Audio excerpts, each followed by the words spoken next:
To protect his family, the male wolf king knocks the brown bear to the ground.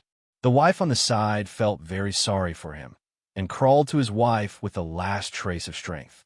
However, the wolves could not live without a leader, and at this time, all the eyes of all the wolves were on the wolf with the highest prestige, and he was the next leader, but the wolf king led the group away. But the female wolf didn't leave. No matter what happened, he will not betray his loyalty to his husband. During their relationship, the two wolves had already promised each other that they would not abandon or give up in this life, and he would not give up his beloved.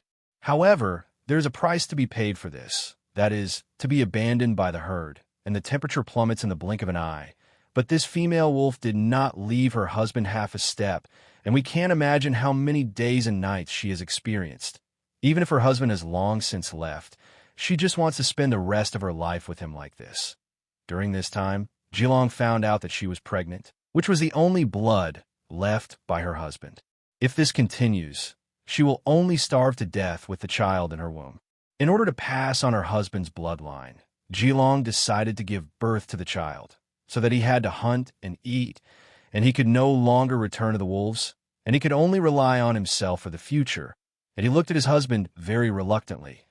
I silently swore in my heart that I must raise their children safely, then walked towards the far side of the forest. Among the wolf family, there is an unwritten rule that only female wolves can reproduce.